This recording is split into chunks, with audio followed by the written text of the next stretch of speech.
I'm not surprised by Olaf Scholz rejecting Keir Starmer's plan. He's got an election at the moment. Germany is so much more divided on the question of Ukraine than we are over here in Britain. Many people in Germany want to make nice with Russia. They think, they want to get the gas taps flowing again. Starmer's greedy European cronies have abandoned him and shown their true, disgusting colours. Looks like Keir Starmer is going to go cap in hand to Trump to say, oh, we are going to go from 2.3% up to 2.5%, which is another $5 billion a year, which suddenly Rachel Reeves manages to have found. Trump is slamming the European Union and Starmer's begging on his knees. We've seen those talks go on between the United States and Russia in Saudi Arabia, essentially with the two of them divvying up Ukraine's mineral wealth without any of the Ukrainians at the table. Starmer and his cronies have destroyed both Britain and the Labour Party from within, and everyone hates them.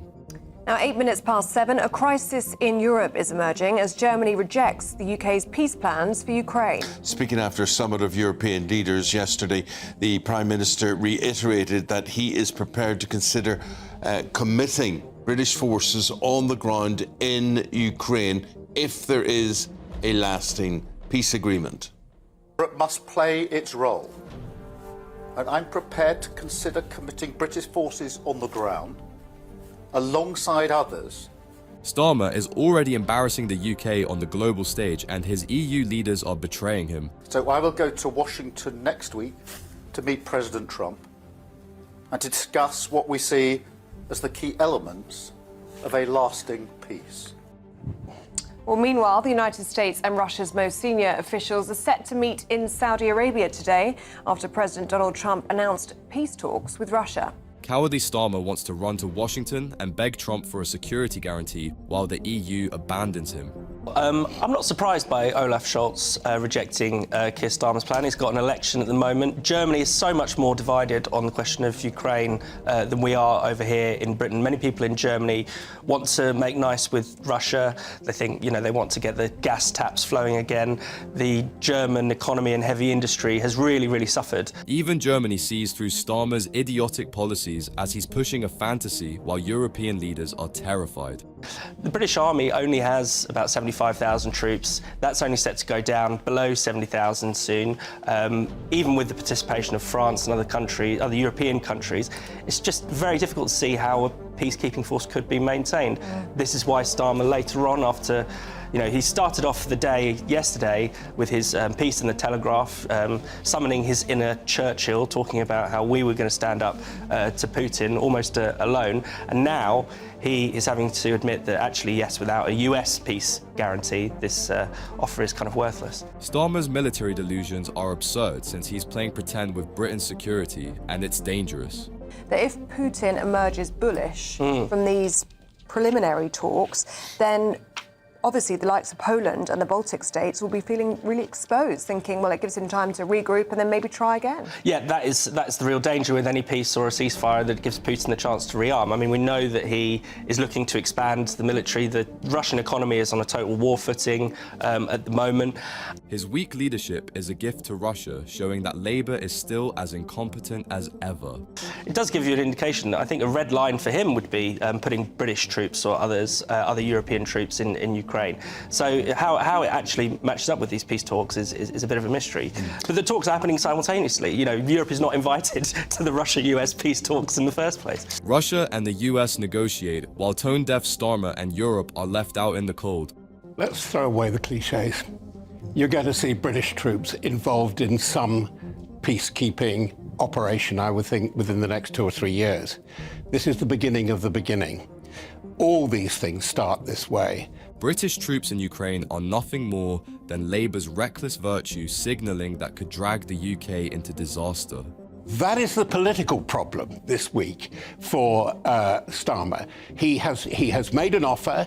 He has understood, finally, that if you're going to have a foreign policy, you must be able to, the awful, it's not a cliche, it's a real phrase, you have to be able to project power and utilize force, and your force has to be credible. Starmer just realized that foreign policy requires military capability. His incompetence is a real threat to Britain's security. At this rate, Starmer's dodgy politics are going to ruin Britain, and he needs to decide once and for all which side he wants to be on. Of course, idiotic as ever, Starmer is making the wrong choice. Starmer is going to have to decide, is he going to side with Trump or is he going to have to side with the European leaders? And I think he has to make that binary choice. He is trying to put himself in the middle and say he is the conduit between Europe and Donald Trump. Anyway, the headline this morning, Keir Starmer is to announce a new package of support for Ukraine, despite Donald Trump piling pressure on Kyiv to back down and accept a peace deal with Russia. Keir Starmer is once again proving himself to be the ultimate spineless politician, refusing to take a firm stance on anything. He wants to be a conduit between Trump and Europe. What does that even mean? The man can't even decide if he stands with Britain or Brussels. While Trump pushes for a pragmatic approach to Ukraine, Starmer is scrambling to appease his EU overlords with another taxpayer-funded support package. Britain doesn't need a middleman, it needs a leader with a backbone, something Starmer and his Labour cronies will never be able to provide. This is obviously in direct contrast to the approach taken by Trump, who essentially said Zelensky started the war, that he is a dictator, he is running at 4%, and I think it's fair to say he shocked European leaders. Why were they shocked? I mean, these were facts or insinuations. Trump's blunt assessment of NATO's role in provoking Russia is exactly why the left despises him, because he speaks the truth. Meanwhile, Starmer and his Labour lapdogs continue their clueless foreign policy, blindly marching to the EU's orders. Labour's obsession with virtue signalling means they will never understand realpolitik. Instead of acting in Britain's best interests, Starmer is busy polishing Brussels' boots. And if he thinks he can dance around between Trump and Europe without consequence, he's in for a brutal wake-up call when reality crashes down on his pathetic fence-sitting. Which it does. And I'm sorry, Putin is, he is such a mental figure that if he sees, it's like prodding the cat. If you prod too far, prodding the bear, he is going to lash out, and he has done. And of course, you see, actually, when you look back, we should have done something in 2014, the annexation of those regions, but we didn't do that, and we chose to ignore it. Let's be real. NATO's expansionism did provoke Russia. The West ignored every warning, and now, here we are.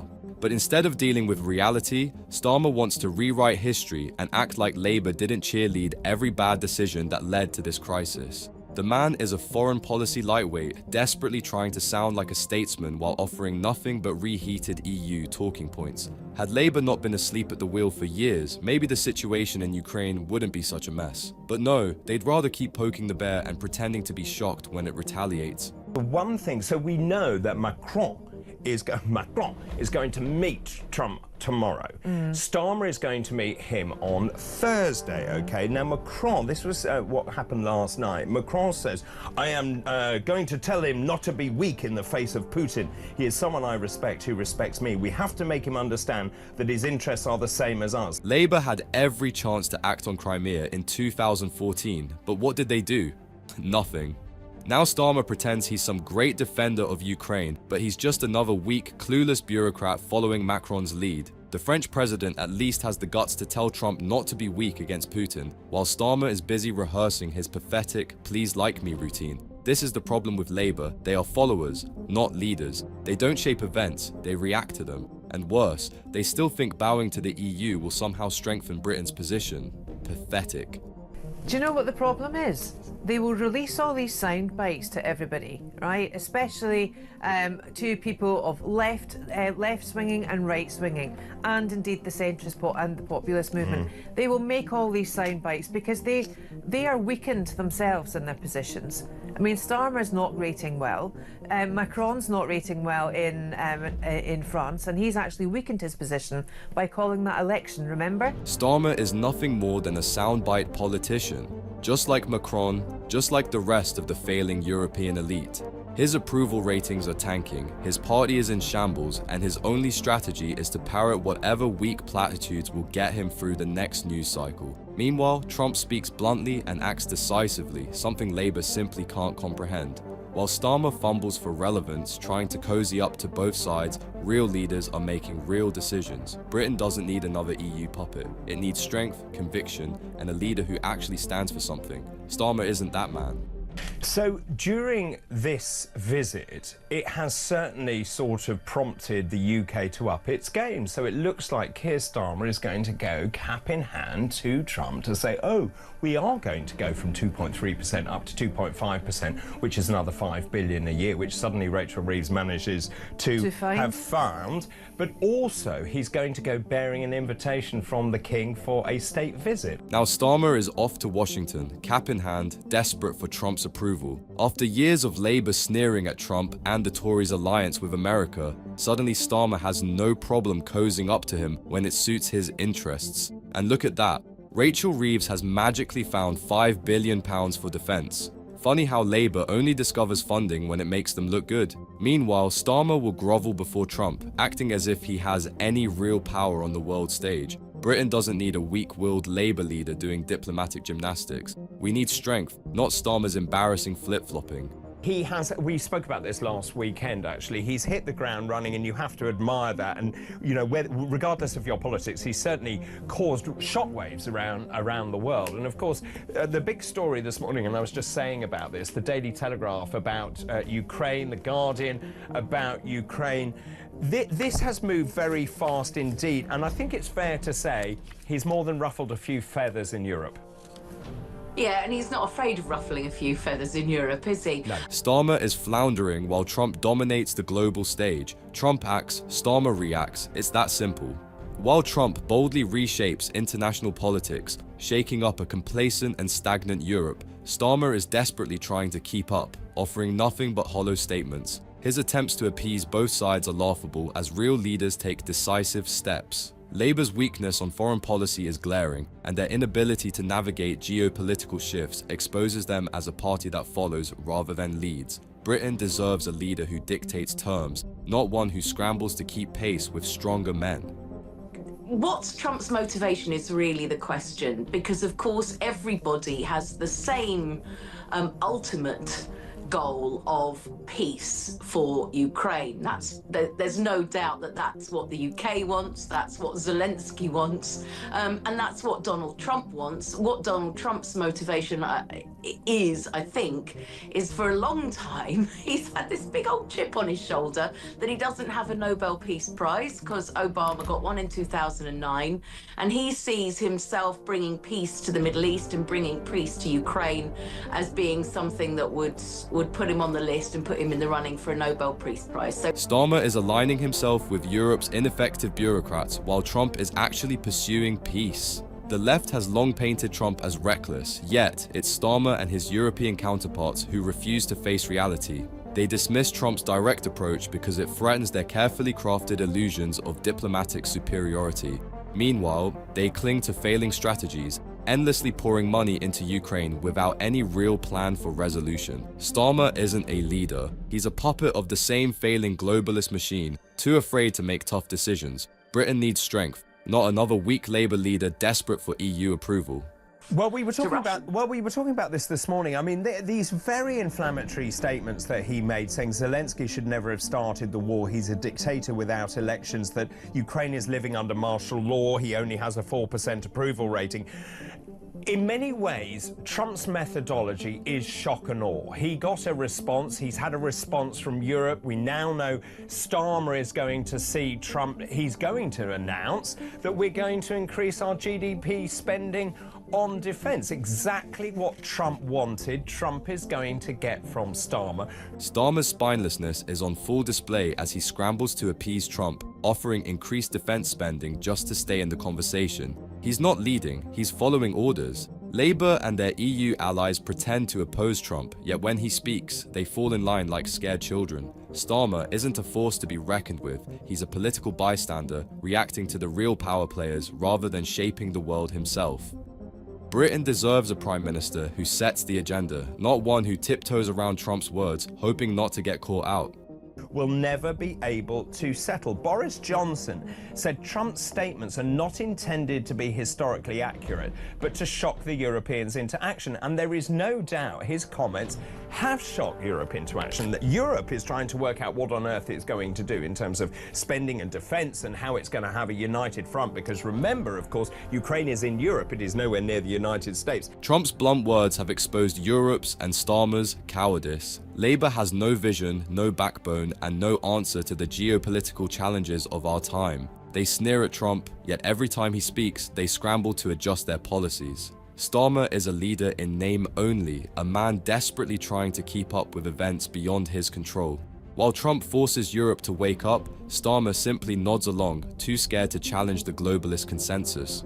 This is what Labour offers, a party of reaction, weakness, and empty rhetoric. Britain needs strength, not a leader who takes orders from Brussels. Now this morning, according to the wires, Trump says Zelensky and Putin must get together. Yeah, I think there's a lot of trying to rationalise or make sense of the things that Donald Trump says. Oh, well, he doesn't really mean it. He's just trying to do this or he's just trying to do that. And ultimately, who knows what his motivations are? Only he could tell you whether he means it or not. Starmer and his Labour allies are so out of their depth, they can't even decide whether Trump is a genius or a madman. They dismiss his blunt diplomacy, yet they also scramble to react to every word he says. Meanwhile, Starmer's strategy remains the same: appease Europe, do nothing bold, and hope no one notices his incompetence. He lacks vision, conviction, and courage, qualities Trump has in abundance. Labour is paralysed by its own contradictions, stuck between its failed ideology and the reality of global politics. Starmer is no leader, just another weak politician waiting for someone else to take charge. Often kind of very hard, you're trying to kind of sort it out and say, what's the logic of this move, or what is he trying to achieve? And you're trying to kind of filter through that and put it and kind of find a way to explain it. And I don't know if you always can. I think that's absolutely on the money. I think you can't explain it because Trump is a dichotomy. The media and political elite can't figure out Trump because they refuse to admit that their own approach has failed. Starmer, like his EU counterparts, is desperately trying to make sense of a world where his brand of weak globalist leadership no longer works. Labour and their allies want everything to fit into their outdated bureaucratic model, but Trump has shattered that illusion. The truth is, Britain doesn't need a leader who overanalyzes and divers. It needs someone who takes action. Starmer's confusion isn't just embarrassing, it proves that Labour is entirely unfit to govern. Well, a lot of people are just sick to the back teeth of this government. They've only been in 8 months and people are just fed up with them because there's nothing they're doing right. But more worryingly for me, Starmer's inability to do anything domestically has now sort of expanded into him being incapable of doing anything internationally as well. I mean, he seems increasingly irrelevant. Starmer is a weak leader with no vision, no authority, and no clue how to run a country. 8 months in, and the only thing he's managed to accomplish is making Britain more miserable.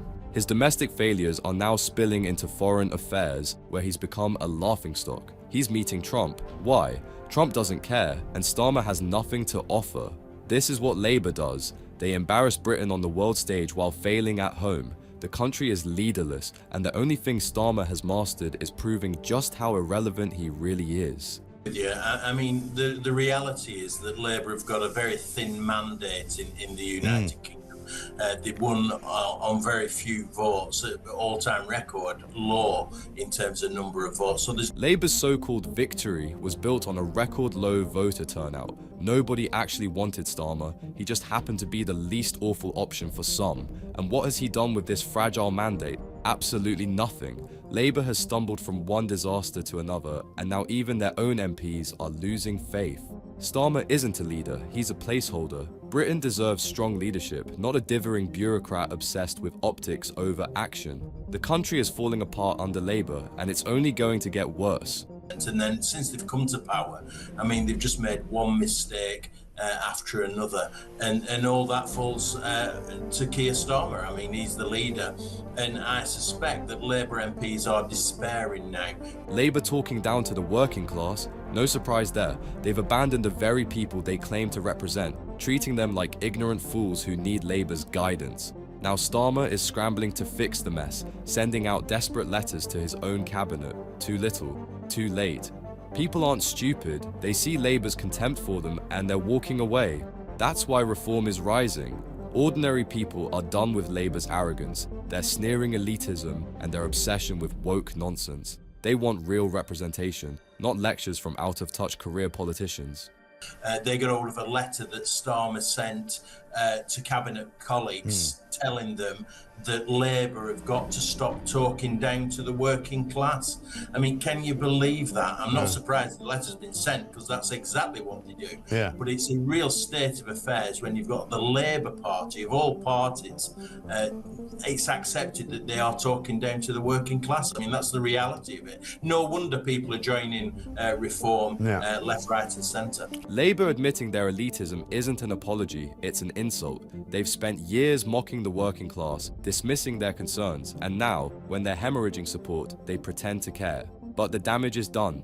Reform is surging because people want leaders who listen, not politicians who sneer. And yesterday, Nigel Farage proved just how powerful that shift is. Labour is crumbling under its own hypocrisy and the cracks are widening. Britain doesn't need Starmer's lectures or Labour's empty promises. It needs change, and that change is coming.